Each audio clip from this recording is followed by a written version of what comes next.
풍성하기를 간절히 소망합니다. 우리 외관교회에 오면 늘 성도님들의 사랑과 또 따스함이 느껴지는 것 같아서 참 좋습니다.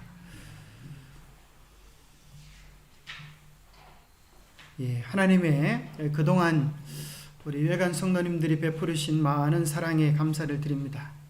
많이 만나지는 못했지만은 뵐 때마다 뭘 하나를 더 챙겨주시려고 애를 쓰시는 모습을 보면서 아주 여기 오면 친정집에 온 것처럼 따스하고 정겨웠습니다. 하나님께서 복 주셔서 여러분들을 통하여 외관 지역에 많은 영혼들이 주님을 알게 되고 함께 구원의 소망을 누리게 되기를 축복합니다. 아멘.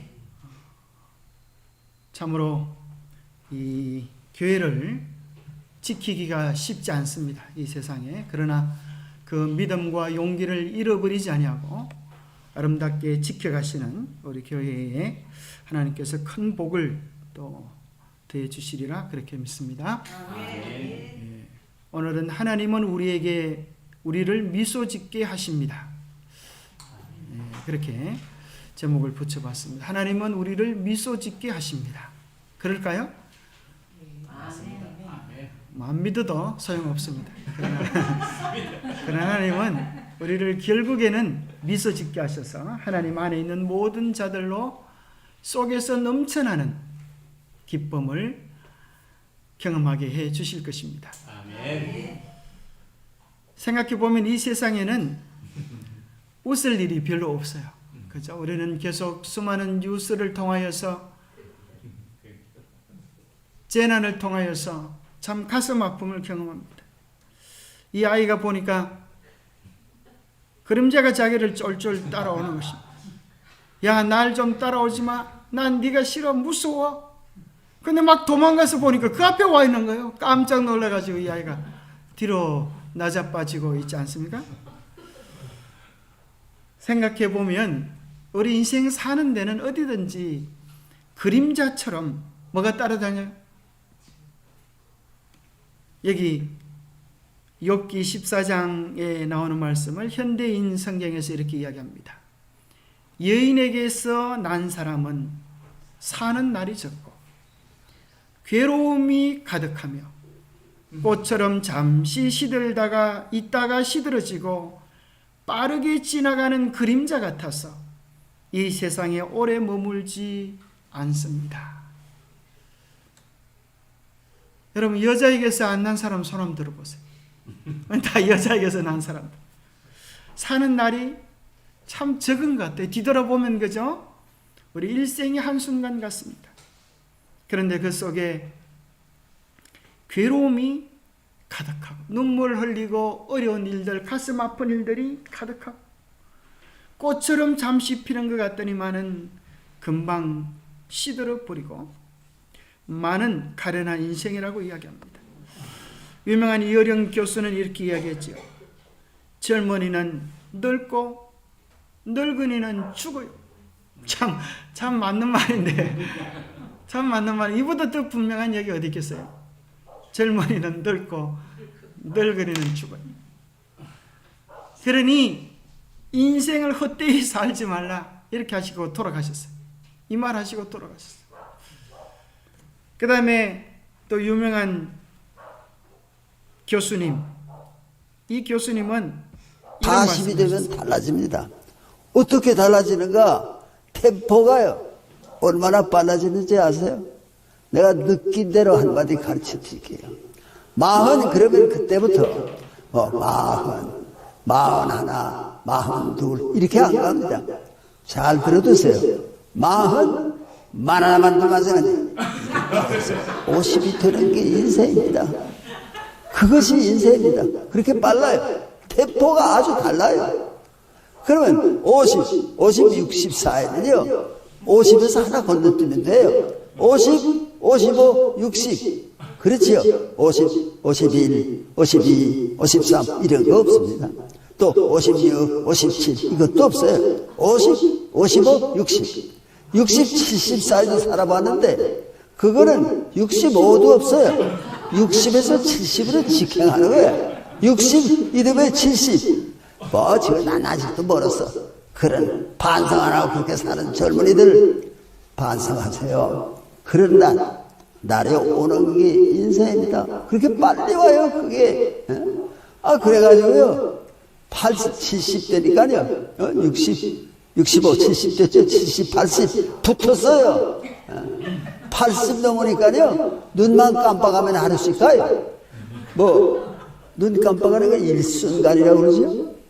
눈 한 번 깜빡하는데 1년을 갔어. 여러분 그렇지 않습니까? 참 시간이 지나면 더 많이 느끼게 될 것입니다. 이 말씀하시고 이분이 또 가버리셨어요. 참 얼마 전에 이분도 가셨습니다. 이분도 가셨어요. 참 금방 지나가는 것입니다. 그래서 사람들이 행복을 위하여 돈을 얻기를 원하고 또 명예를 얻기를 원하고 쾌락을 얻기를 원하지만 이 세상 가운데서는 만족이 없자 죽어버리는 게 참 가엾은 인생입니다. 그런데 그 짧은 인생을 살면서 인생은 각기 나름의 슬픔을 다 가지고 있습니다. 사실 외관교회는 몇 안 돼서 이 교회는 슬픔이 없는 것처럼 보여도 집집마다 사정을 들어가 보면 남이 알지 못할 어려움들을 가지고 있습니다. 열왕기하 5장에 보면 시라 왕의 군사령관 나만 장군은 왕이 아끼는 큰 인물이고 존경받는 사람이었다. 주님께서 그를 시켜 시리아의 구원을 베풀어 주신 일이 있었다. 나만은 강한 용사였는데 그만 나병에 걸리고 말았다.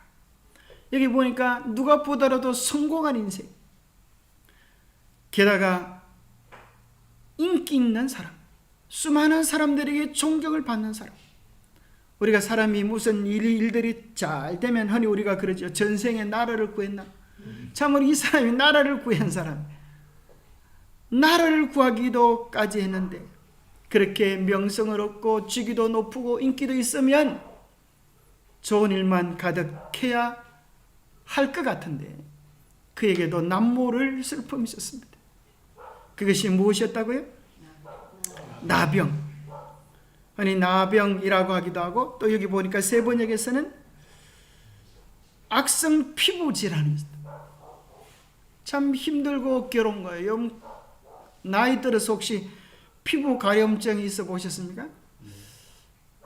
저는 그런 게 있으면 안 되는데 참 지독한 겁니다. 피부 가려움증이 있으면 긁으면 시원한 것 같은데 긁으면 긁을수록 나중에 보면 상처가 남고 고통이 남고 어려움이 남습니다. 온 몸이 괴로운 것입니다. 잠을 제대로 잘 수가 없어요. 남들은 장군이라고 높여주고 정말 성공한 인생이라고 그렇게 지켜세우지만 자기는 자기 자신의 비참함을 처절하게 느끼는 것입니다.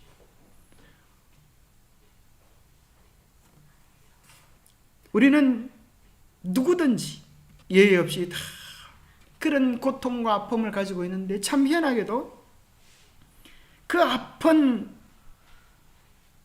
주인을 위로하는 한 아이가 있었습니다. 오히려 이 아이가 더 위로를 받아야 될 것 같은데 이 애는 전쟁을 통하여서 이스라엘에서 끌려온 이름도 나타나지 않는 소녀였습니다. 오히려 이 아이가 위로를 받아야 될 것 같은데 그 장군으로 인하여 우는 여주인에게 이 작은 소녀가 이렇게 위로하는 것입니다. 주인 어른께서 사마리아에 계시는 예언자를 만나시기만 해도 좋겠습니다. 그가 나병점은 쉽게 고쳐 주실 텐데요. 참 희한하지 않습니까? 이 아이는 부모도 없어요. 그죠? 지금 전쟁통에 부모가 죽었는지 살았는지 식구들이 없는, 그래서 여러분 이 아이가 아마 정인이 많은 나이 한번 생각해 보세요. 가족을 떠나서 혼자 남의 집에 가서 종살이하는 그런 입장에서 자기 팔자를 생각하면 얼마나 기구하고 눈에는 얼마나 떡똥 같은 눈물이 뚝뚝 흐르면서 내 인생은 왜 이 모양인가? 그죠? 나처럼 기구한 팔자도 없을 거야. 내가 무슨 복이 찌질해도 없었어. 어릴 때부터 이 고생을 해야 되나. 참 그러고도 남는 이 아이가 오히려 자기보다 더 멋지고 잘 사는 여주인이 흘리는 눈물을 보고 위로를 하는 것입니다. 주인 아줌마, 주인 아줌마, 너무 그렇게 슬프게 울지만 마세요. 운다고 문제가 해결되겠습니까? 제게 정말 좋은 소식이 있습니다. 그게 뭔 소식이냐? 네가 나한테 뭐 도움 되줄 게 있느냐? 근데 이 아이가 뭐라 그런가 하면, 이스라엘에 가면 나병점은 아무것도 아니게 쉽게 고쳐줄 수 있는 사람이 있습니다. 한번 갔다 와 보시면 좋겠습니다. 여러분, 이 주인 입장에서 한번 보세요. 철도 안 들은 그 아이가 그런 소리를 할 때 여러분 뭐 하기 쉬워요? 그죠? 안 믿죠. 웃어 넘기기 쉽죠. 그 무슨 말도 안 되는 소리를 하냐. 이 나라의 용한 의사들도 못 고치는 것을 어떻게 고칠 수 있겠다는 말이냐.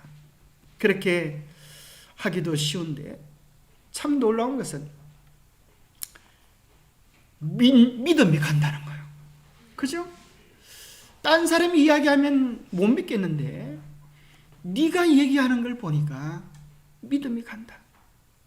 왜냐하면 이 아이는 종살이를 하면서도 그의 마음속에 뭐가 있었을까요? 기쁨이 있고 얼굴에 미소가 떠나지 않는 거예요. 하나님을 진정으로 믿는 사람은 이 세상에 빼앗지 못할 기쁨과 미소를 가지며 사는 사람입니다. 그렇게 화려하게 시끌벅적하게 묻지는 않지만 이 아이는 믿는 데가 있는 거예요. 믿는 구석이 있는 거예요. 아무리 큰 어려움과 절망을 당해도 하나님께서 개입하시면 그 모든 문제를 해결해 주실 것을 믿는 것입니다. 아멘. 마치 요셉과 같은 믿음을 이 아이가 가진 것입니다. 여호와께서 요셉과 함께 하시니라. 여호와께서 그를 범사에 형통하게 하셨더라. 비록 애굽의 종으로 팔려왔음에도 불구하고 이 아이는 웃고 있는 것입니다. 미소 짓고 있는 것입니다. 왜냐하면 그의 마음속에는 온갖 우수살이 근심이 가득 차 있는 것이 아니라 모든 문제에 해답되시는 하나님을 모시고 살았기 때문에, 하나님이 그 마음의 중심에 있었기 때문에 그는 내가 일을 할 수 있는가 없는가가 아니라 하나님이 일을 하실 수가 있는가 없는가, 하나님이 해결하실 수 있는 문제인가 없는 문제인가에 초점을 맞추고 살았기 때문에 그는 하나님께서 못하실 일이 없다고 하는 것을 믿고 있었기 때문에 그는 무슨 일을 만나도 미소 짓고 여유 부릴 수 있었습니다. 이 아이가 그렇게 된 데는 이러한 이유가 있었습니다. 포로 소녀의 행동, 곧 그가 이교도의 가정에서 처신한 방법은 어렸을 때 받은 가정교육의 힘이 얼마나 큰가에 대한 유력한 증거이다. 아버지와 어머니에게 위탁된 임무 중에 제 자녀를 돌보고 교육하는 일보다 더 높은 임무는 없다. 부모들은 습관과 품성의 기초를 놓는 일부터 해야 한다. 자녀들의 장래는 그들의 모본과 가르침에 의하여 거의 결정된다. 모세도 12살까지밖에 어머니 품에서 못 자랐지만 그것이 일생을 좌우하는 그러한 지침이 되어버린 것입니다. 우리 아이에게 보여주는 부모의 삶, 부모의 미소, 부모의 기쁨, 그것이 어디에 있는지를 되돌아보게 합니다. 그리스도교란 무엇인가? 그것은 죄 용서함 이상을 의미한다. 그것은 우리의 죄를 제거한 다음에 그 빈자리에 성령의 은혜로 채우는 것을 의미한다. 그것은 신령한 빛으로 밝아지게 하고 하나님 안에서 즐거워하게 하는 것을 의미한다. 그것은 마음에서 자아를 비우고 빈 마음에 그리스도의 임재의 축복을 받는 것을 의미한다. 그리스도께서 우리 심령을 다스릴 때에 심령은 순결하고 죄에서 해방된다. 그리하여 복음의 경륜의 영광과 충만함과 완전함이 생애 가운데 이루어진다. 사람이 구주를 받아들일 때에 완전한 화평과 완전한 사랑과 완전한 보정의 빛을 반영하게 된다. 문제는 그 사람이 외부적으로 종이냐 왕이냐가 문제가 아니었어요. 그의 마음속에 누구를 모시고 사느냐가 문제였어요. 얼마나 많은 사람들이 알아주느냐, 인기가 있느냐 없느냐가 문제가 아니었어요. 그의 마음속에 채우고 있는 것이 무엇이냐가 문제였어요. 이 소녀는 비록 하녀였지만 그의 마음을 가득 채운 것은 하나님의 임재, 성령의 은혜였습니다. 그리스도의 복음은 죄를 용서하는 데서 끝나지 아니하고 그 빈자리에 주님의 임재의 축복이 가득 차서 그의 삶에 완전한 화평과 완전한 사랑과 완전한 보정을 누리며 나누는 삶이 되게 해 주는 것입니다. 그래서 그리스도 인생의 삶을 한마디로 말하면 그리스도를 그 마음의 주인으로 모시며 사는 삶입니다. 우리도 이러한 소녀의 삶을 살기 원한다면 그리스도를 우리의 마음의 주인으로 모시고 사는 지속적인 삶이 필요한 것입니다. 주님을 내 마음의 주인으로 모신 사람은 말씀과 기도를 통하여 매일 주님과 교제하는 사람입니다. 아무리 바빠도 아침의 시간을 주님께 떼어놓는 사람입니다. 그는 주님의 사랑으로 서로 사랑하고 교제하는 법을 알고 주님의 사랑을 나누는 법을, 그 은혜를 매일 주님께로부터 받는 것입니다. 받지 않으면 줄 수 없는 것처럼 주님과의 교제로 인하여 받은 기쁨은 나누지 아니할 수도 없는 것입니다. 문제는 우리의 삶이 주님과 얼마나 밀접한 교제를 누리느냐에 따라서 우리의 삶의 크기와 행복은 달라집니다. 주님이 우리 안에 계시면 우리는 자와의 싸움 속에서, 세상과의 싸움 속에서 승리하게 될 것이고, 그 모든 것은 나의 어땀 때문이 아니라 성령을 통하여 주님께서 내 안에 충만히 역사하시기 때문입니다. 바로 그것이 주님이 주인 되시는 삶, 그리스도가 다스리는 생애의 모습입니다. 신성한 삶의 감화는 여주인에게 영향을 미쳤어요. 보시 한번 이 아이가 보통 아이 같으면 떼를 쓰고 울고 불고 집에 가겠다고 그러고 말을 안 들을 거예요. 하는 일마다 다시 손을 봐야 하는 일이었을 거예요. 그러나 이 아이는 비록 어린 아이였지만 하는 일이 예사롭지 않은 거예요. 하는 일들 속에 정성과 마음이 배이는 것입니다. 여주인이 큰 감동을 받고 이 얘기를 그의 남편 장군에게 이야기하고, 이 장군은 왕에게까지 나가서 이야기하는 것입니다. 그의 감화가 왕에게까지 영향을 미쳐요. 이름도 없는 무명의 소녀의 삶이 그와 같은 위대한 힘을 가지고 있는 것입니다. 그래서 왕은 장군에게 많은 보화를 허락해 주고 이제 이 보화를 싣고 이스라엘 땅으로 갑니다. 그리고 이스라엘 왕을 만나서 이야기합니다. 글을 전해주죠. 이스라엘 왕이 그에게 그 글을 전하니 일렀으되 내가 내 신하 나아만을 당신에게 보내오니 이 글이 당신에게 이르거든 당신은 그의 나병을 고쳐주소서 하는 내용의 편지를 받았습니다. 이 글을 읽고 왕이 어떻게 했어요? 자기 옷을 찢으며 내가 사람을 죽이고 살리는 하나님이냐? 내가 사람을 죽이고 살리는 하나님이냐?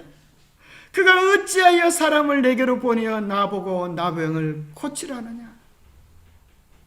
아마도 제 왕이 나한테 시비를 걸어서 싸우려고 하는 모양이다. 날 좀 살려줘라. 그렇게. 그 어린아이의 마음속에도 있는 하나님이 비록 위치로는 왕이라고 하지만 사람들은 그를 이스라엘의 왕, 믿음의 나라의 왕이라고 이야기하지만 실상은 쭉정이에 지나지 않았어요.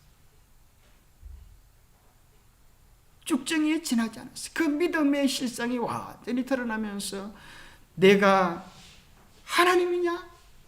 참 정신없는 소리를 하고 있는 것입니다. 가만히 내버려 두었다가는 문제가 더 클 것 같으니까 엘리사가 조용히 이야기합니다.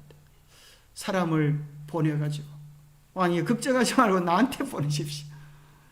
우리는 때로 하나님께서 우리에게 명령을 맡기고 사명을 맡길 때 이스라엘 왕 같은 그런 절망을 할 때가 있어요.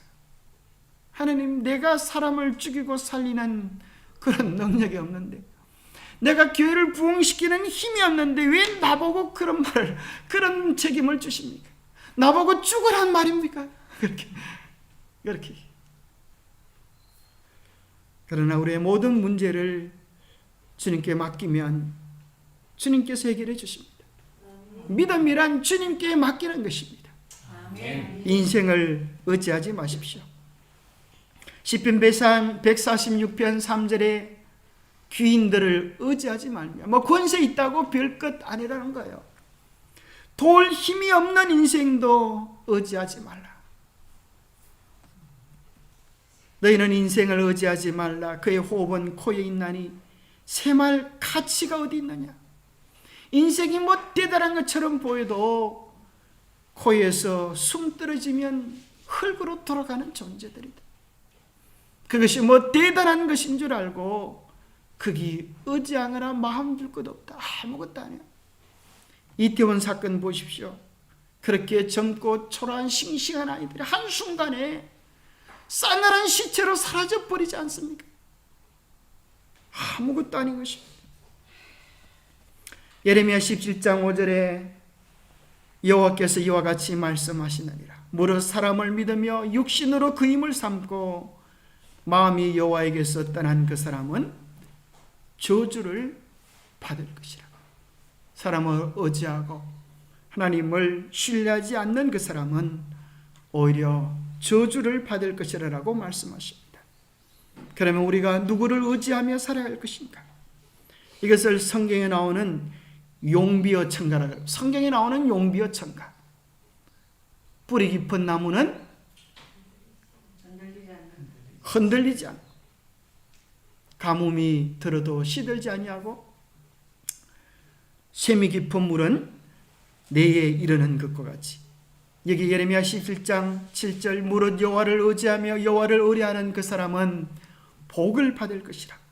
그는 물가에 심어진 나무가 그 뿌리를 강변에 뻗치고 더위가 올지라도 두려워하지 아니하며 그 잎이 청청하며 가무는 해도 걱정이 없고 결실이 그치지 아니함 같으리라.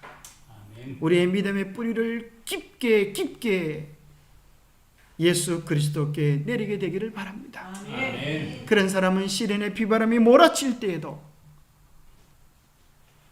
걱정이 없고 결실이 그치지 아니할 것입니다. 아멘.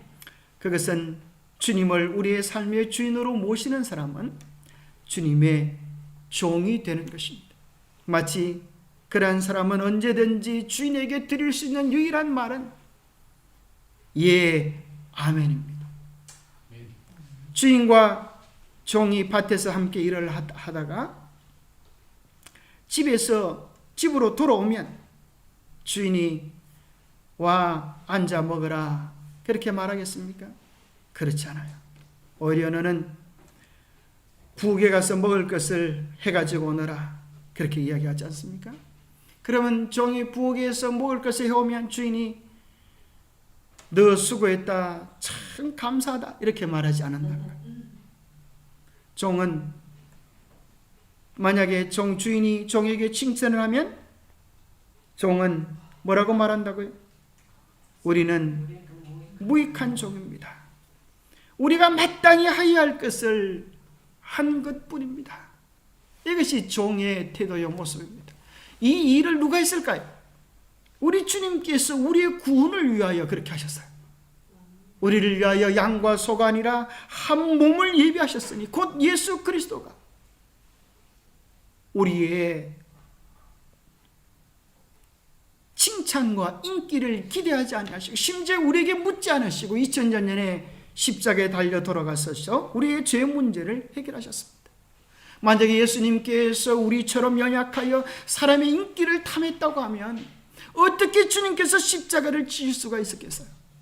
십자가의 의미와 가치를 아는 사람은 아무도 없었기 때문입니다. 우리는 예수의 심정, 예수의 마음을 가지고 살아야 합니다. 종의 정신을 가지고 살아야 합니다. 그러면 우리가 말할 때 우리는 하나님의 말씀을 하는 것 같이 말을 하고, 우리는 봉사할 때 하나님이 공급하시는 힘으로 하는 것 같이 하게 될 것입니다. 아멘. 그렇게 하게 되면 예수 그리스도로 말미암아 범사에 하나님의 영광을 받으시게 될 것입니다. 아멘. 무슨 일을 하든지, 이 하녀처럼 방을 닦는 일을 하든지 반찬을 하는 일을 하든지 범사에 주님이 주시는 힘으로 살아갈 수 있게 되기를 바랍니다. 아멘. 새 번역은 이렇게 번역합니다. 말을 하는 사람은 하나님의 말씀을 전파하는 사람답게, 봉사하는 사람은 하나님께서 주시는 힘으로 봉사하는 사람답게 하십시오. 그래야만 하나님의 영광을 받으실 것입니다. 이 사람답게를 다른 말로 한다면 도구답게 말할 수도 있어요. 우리는 하나님의 손에 들려진 도구답게 쓰여질 때 하나님이 역사하셔서 일들을 이루어 주시는 것입니다. 아멘. 모세가 반드시 기적을 행할 때에는 마른 지팡이를 내밀어야 했어요. 그것은 하나님, 나는 마른 막대기와 같습니다. 내가 이 일을 하는 것이 아닙니다. 하나님이 역사하지만 나는 도구에 지나지 않습니다라고 하는 것을 고백하는 것입니다. 착각하지 마십시오. 도대체 여러분은 남보다 낫다고, 도대체 누가 여러분을 남보다 낫다고 보아줍니까? 여러분이 가지고 있는 것은 모두 하나님께로부터 받은 것이 아닙니까? 이렇게 다 받은 것인데 왜 받은 것이 아니고 자기의 것인 양 자랑합니까? 우리가 자랑할 것이 있다고요, 없다고요? 아무것도 없어요. 모든 것은 다 주님께서 주신 것인데 우리는 때로 자기의 것인 양 자랑하는 착각에 빠질 때가 있어요. 우리가 이 보배를 질그릇에 가졌으니 이는 심히 큰 것이, 심히 큰 능력이 하나님께 있고 우리에게 있지 아니함을 알게 하리 함이라. 참 재밌게도 똑같은 고린도서 4장 7절인데 하나는 고린도 전서이고 하나는 고린도 후서인데 두 개가 아주 짝을 이루고 있습니다. 자기의 것을 자랑하지 않을 수밖에 없는 이유는 능력의 심히 큰 것이 하나님께 있고 우리에게 있지 아니하기 때문입니다. 우리는 뭐에 지나지 않아요? 질그릇이 지나잖아요. 우리의 모든 힘과 능력과 근세는 보배이신 예수 그리스도께서 우리 안에 계시기 때문입니다. 연결되어지는 말씀은 고린도후서 4장 7절에 고백을 하면 우리는 4장 8절에 경험을 할 수가 있어요. 그래서 백절불굴의 믿음의 주인공이 될 수 있는데요. 공동번역에는 이렇게 번역합니다. 우리는 아무리 짓눌려도 찌부러지지 않고 절망 속에서도 실망하지 않으며 궁지에 몰려도 빠져나갈 길이 있으며 맞아 넘어져도 죽지 않습니다. 이렇게 우리는 언제나 예수의 죽음을 몸으로 경험하고 있지만 결국 드러나는 것은 예수의 생명이 우리 몸 안에 살고 있다는 사실입니다. 예수 그리스도를 우리의 삶의 주인으로 모시고 있으면 아무리 찌부러져도 미소를 잃지 않습니다. 아무리 절망 속에 있어도 낭망하지 않습니다.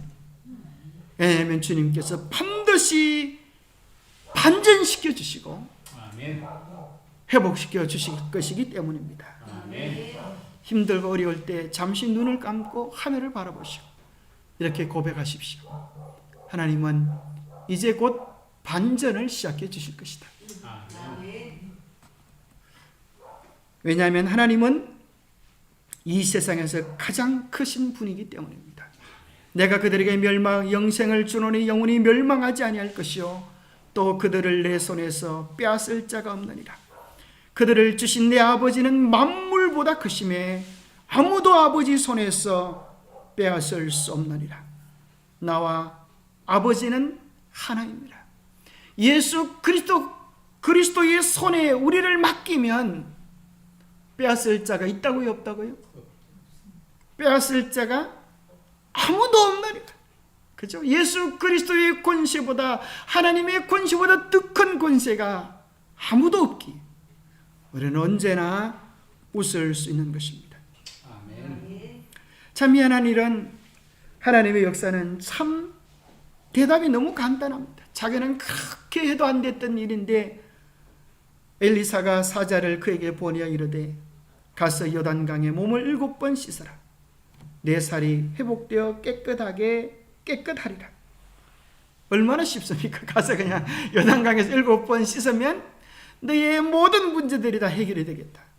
너무나 단순하고 명확합니다. 하나님의 말씀은 너무나 단순하고 명확합니다. 우리가 그분을 믿고 의지하면 그분께서 이루어 주실 것입니다. 아멘. 그런데 왜 우리에게 그런 일이 일어나지 않습니까? 우리는 끊임없이 내 생각, 내 의견, 내 주장을 내어밉니다. 가서 씻으면 될 텐데 나만이 성질을 냅니다. 내 생각에는 그가 내게로 와서 서서 하나님의 이름을 부르고 내 손을 그 아픈 부위에 흔들어 나병을 고쳐줄까 그렇게 생각했다. 이것을 세번역에 보면은 나만은 이 말을 듣고 화가 나서 발길을 돌렸다. 적어도 내 생각에 적어도 이 정도 해야 고쳐주는 사람의 도리가 아닌가. 내가 지금 얼마나 먼 나라에서 고생하며 왔는데 나와서 인사도 하기는 그냥 콧병이도 안 보이고 그저 종을 하나 시켜가지고 저 요단강물에 가서 씻으라고 하니 자기 생각과는 전혀 다른 것입니다. 하나님의 명령은 때로 우리의 생각과 다른 것입니다. 그러나 그 일을 할 때 능력이 나타납니다. 우리는 비교를 멈춰야 합니다. 그는 이야기합니다. 우리 동네에 가면 이스라엘의 모든 강물보다 더 깨끗하고 더 좋은 강물이 많지 않느냐 하면서 몸을 돌려 분노하며 떠나려고 했습니다. 강에서 씻으려고 하면 거기 우리 동네에서 씻으면 될 거 아닌가? 씻는다고 하면 우리 동네 물이 훨씬 더 깨끗하고 좋지 않느냐. 불평하고 나만은 발길을 돌이켜 분을 참지 못하며 떠나갔다. 분을 참지 세상에 이럴 수가 있냐 말이야. 여기서 중요한 문제는 요단강이냐 내 강이냐 그게 문제가 아니었어요. 비교 문제가 아니었어요. 비교하면 우리 동네 강물이 훨씬 더 맑을 수도 있어요. 그건 누가 그쪽 문이 더럽다고 얘기하는 것 아니에요. 우리는 비교를 멈춰야 합니다. 비교는 늘 우리를 비참하게 하는 것입니다. 우리는 우리보다 더 큰 교회와 비교하면서 절망할 필요 없습니다. 그러나 하나님께서 물으시는 것은 오늘 우리에게 내가 할 일을 충실히 감당하였느냐 물으시는 것입니다. 우리나라 속담에 무슨 속담이 생각나는 그림 같아요? 그림을 보니까 무슨 속담이 생각이 나요? 사촌이 땅 사는데. 사촌이 땅을 사면 배가 아프다. 그래서 우리나라 사람들은 배가 고프면 조금 참을 수 있어도 배 아프면 못 참. 내가 좋은 차를 사서 행복하다가도 내 친구가 나보다 더 좋은 차를 샀다면 그때부터 또 배가 아프기 시작해.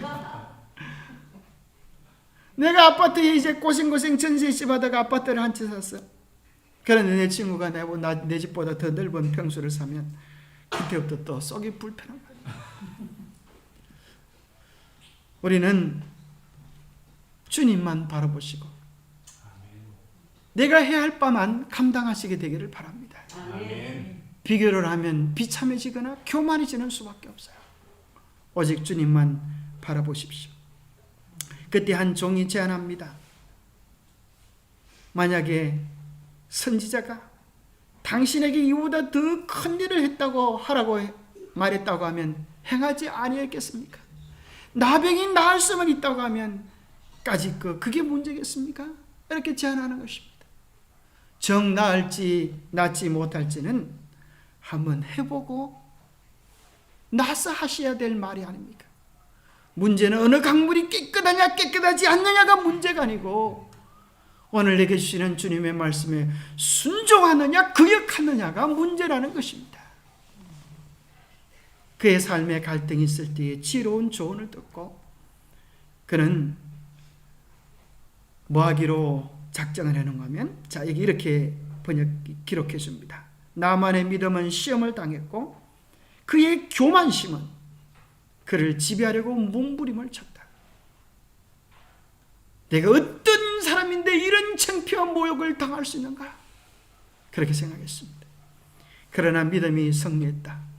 그만한 아라비는 그의 교만한 마음을 굴복시켜 여호와께서 보이신 뜻에 복종하였다. 만약에 교만이 승리했더라고 하면 어쩔 뻔했습니까? 많은 사람들은 어떠한 희생이라도 하고자 하나 그들이 해야 할 바로 그 희생, 곧 자아를 굴복시키고 그들의 의지를 하나님의 뜻에 복종시키는 희생은 하지 않는다. 우리가 해야 될 가장 큰 희생, 그것은 뭐라고요? 자아를 주님께 복종시키는 희생을 드려야 하나님이 우리 안에서 역사하실 수 있다는 것입니다. 아멘. 자기 개인의 생활 속에서 날마다 자아를 굴복시키고 진실한 목적과 순결한 사상을 가지며 어떠한 불쾌한 일에서도 온유함을 유지하고 지극히 작은 일에서는 믿음과 경건함과 신실함을 나타내고 가정생활에서도 그리스도의 품성을 나타내는 그리스도인들이 하나님 앞에서 세계적으로 유명한 선교사나 순교자보다 오히려 더욱 귀한 자가 될 수 있다. 참 놀라운 말씀 아닙니까? 이 세상의 순교자나 선교사보다 더 위대한 사람은 날마다 우리의 개인의 생활 속에서 자아를 굴복시키고 주님의 아름다운 향기를 드러내는 사람입니다. 우리의 가정에서, 부부 관계 속에서, 자녀들과의 관계 속에서 보통 사람 같으면 벌써 상을 엎어도 엎을, 성질을 내도 참으로 몇 번 됐을 그럴 때에 미소 짓는 것, 그것이 주님께서 보실 때에 귀한 것이라고 합니다. 만일 그대의 매일의 과제가 하나님께 영광을 돌리며 자아를 굴복시키는 것이 될 것 같으면 그분께서는 당신의 능력을 그대의 연약함 속에서 완전하게 하실 것이다. 그리고 그대는 그대의 양심이 그대를 정죄하지 않게 될 그런 삶을 살게 될 것이다. 그대는 외부에 있는 자들로부터 좋은 보고를 듣게 될 것이다. 신중한 생애는 그대 자신의 영혼에 큰 유익을 가져다 줄 뿐 아니라 다른 사람들의 길에 밝은 빛을 비출 것이며 그들에게 하늘 가는 길을 보여줄 것이다. 아멘. 여러분, 하늘 가는 길을 보여주는 삶을 사십시오. 아멘. 그것은 작고 사소한 일에서 자아를 굴복시키고 주님의 영광을 드러내는 것입니다. 드디어 나아만이 순종하니까 그의 살이 어린아이 살같이 회복되어져서 깨끗하게 되어졌습니다. 순종하는 자만이 그 기쁨을 누리게 될 것입니다. 순종할 때 이제 드디어 미소를 지을 수 있습니다. 그가 7번 강물에 들어가서 새롭게 되어지고 나서 그는 이렇게 고백하게 됩니다. 내가 이제 이스라엘 외에는 온 천하에 신이 없는 줄을 압니다. 이런 고백을 하게 돼요. 하나님만이 유일한 전능하신 내 문제를 속에서부터 송두리째 해결하실 유일한 분이십니다. 아멘. 그렇게 고백하게 되었습니다. 깨달음의 미소를 짓게 됩니다. 우리에게 있어서 복음은 한 가지입니다. 내가 경험한 복음만이 진짜 복음입니다. 아멘. 누가 아무리 소개해도 아무리 자랑해도 내가 맛보지 않으면, 내가 내 몸이 씻김을 경험하지 못하면 그것은 늘 전설의 고향입니다. 요한일서 1장 1절과 2절을 세 번역해서 이렇게 이야기합니다. 이 글은 생명의 말씀에 관한 것입니다. 이 생명의 말씀은 태초부터 계신 것이요, 우리가 들은 것이요, 우리가 눈으로 본 것이요, 우리가 지켜본 것이요, 우리가 손으로 직접 만져본 것입니다. 그래야 이 생명이 내 삶에, 내 경험에, 내 삶 속에 나타났습니다. 우리는 그것을 보았습니다. 그래서 우리는 이 영원한 생명을 여러분에게 증언하고 선포합니다. 예수 그리스도께서 나를 이렇게 구원하셨고, 예수님께서 나를 이렇게 변화시켜 주셨습니다. 그렇게 말할 수 있는 여러분 각자 주님 안에서 경험하는 복음이 되기를 바랍니다. 아멘. 그것만이 변함이 없이 견고하게 우리를 붙잡아 줄 것입니다. 아멘. 아들이 있는 자에게는 생명이 있고 하나님의 아들이 없는 자에게는 생명이 없느니라. 우리 안에 계신 주님을 우리가 끝까지 붙잡으시고, 마지막으로 하나님의 일을 인간의 욕심으로 그르치지 마십시오. 이제 나만이 다 낫고 기쁜 마음으로 엘리사에게 그 금은 보화를 다 드리려고 할 때에 엘리사는 한 푼도 받지 않습니다. 왜요? 하나님께 영광을 온전히 드리고 싶었기 때문입니다. 그런데 게하시가 가만히 보니까 그 큰 손해볼짓, 그저 그냥 받기 싫으면 말 안 하고 있으면 그냥 갖다 놓고 갈 텐데, 싫다고 소리 안 하고 있으면 그저 줄 텐데 너무 아까운 거라. 그래서 게하시가 어떻게 합니까? 이렇게 얘기합니다. 게하시가 스스로 이르되, 자기 마음속으로 생각한 거예요. 내 주인이 이 아람 사람 나아만에게 면하여 주고 그가 가지고 온 것을 그의 손에서 받지 아니하였도다. 여호와께서 살아계심을 두고 맹세하노니 내가 그를 쫓아가서 무엇이든지 그에게서 받으리라. 여러분, 자아가 죽지 않은 사람은 덜 받고 싶어하는 거예요. 사람들의 인기를, 인정을, 칭찬을, 그건 먹고 사는 사람이기 때문에 뭔가 한 푼이라도 얻어가려고. 그래서 쫓아가서 장군님, 다는 아니지만 조금이라도 주고 가세요. 그렇게 조금만 줘도 괜찮겠습니다. 그렇게. 그 결과가 무엇입니까? 여기 이렇게 얘기합니다. 하나님이 아시고 엘리사를 통하여 이야기합니다. 나만의 나병이 내게로 옮아갈 것이요, 네 자손도 영원히 그 병을 앓을 것이다. 게하시가 엘리사에게서 물러나오니 나병에 걸려 피부가 눈처럼 하얗게 되었더라. 기가 차지 않습니까? 땅에 있는 지체를 죽이라. 엄난과 부정과 사욕과 악한 정욕과 탐심이니 탐심은 우상 숭배니라. 너희는 이것을 분명히 알아라. 음행하는 자나 더러운 일을 행하는 자나 탐심을 품은 자, 우상 숭배자는 다 그리스도와 하나님 나라에서 유업을 얻을 수 없느니라.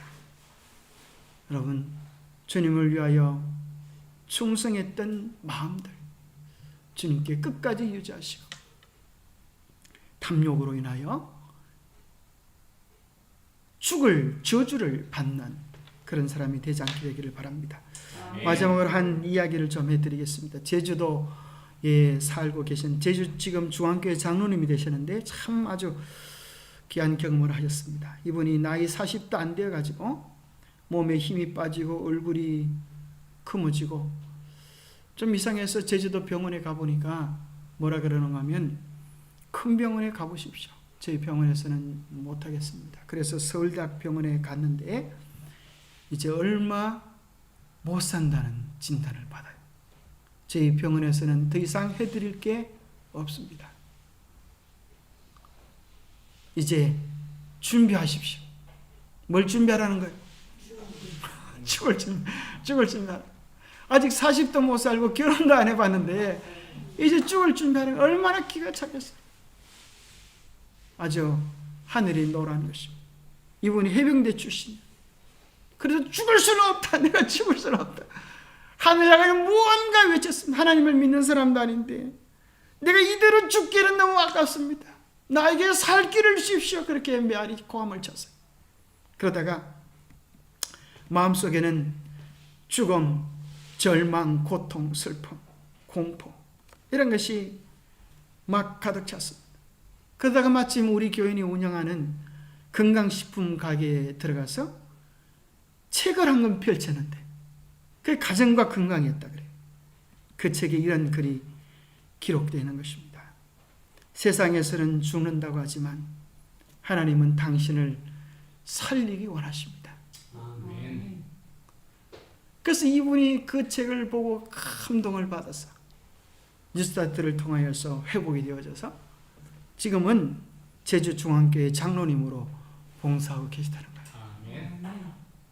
죽음과 절망 속에 짓눌렀던 그의 삶이 예수 그리스도를 만남으로 그 후에는 날마다 뭐 짓고 살겠어요? 미소 짓고 싱글벙글 즐거움 속에서 살아가는 것입니다. 하나님은 우리를 미소 짓게 하시는 분입니다. 아멘. 하나님께 우리의 모든 근심 염려를 맡기시면 그분은 온전히 속에서부터 넘쳐나는 기쁨을 주실 것입니다. 아멘. 기도하겠습니다. 하나님 아버지 참으로 감사합니다. 우리가 믿는 하나님이 너무 좋으신 분임을 인하여 감사합니다. 아멘. 우리의 문제가 얼마나 크건 얼마나 작건 얼마나 귀찮은 문제이건 하나님은 그 문제의 크기와 복잡함에 대하여 묻지 않으시고 우리의 문제를 해결해 주시기 위하여 소원하고 계시는 분임을 인하여 감사합니다. 아멘. 하나님 우리의 문제를 주님의 손에 맡기기를 원합니다.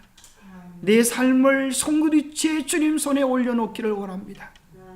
주님 맡아주시고 근심과 염려 많은 이 세상에서 우리도 주님 때문에 웃으며 미소 지으며 살아갈 수 있도록 도와주시옵소서. 아멘. 매일 주님과의 깊은 교제를 인하여 세상이 알지 못하는 기쁨과 행복을 누리며 살아가는 우리 모두가 되게 하여 주시옵소서. 아멘. 우리 안에 그 사랑으로 그 행복으로 날마다 기뻐지고 날마다 행복해지고 날마다 건강해지고 날마다 주님 닮아가는 우리 모두가 되도록 축복해 주시옵기를 우리 주 예수 그리스도 이름 의지하여 간절히 간구하옵나이다. 아멘.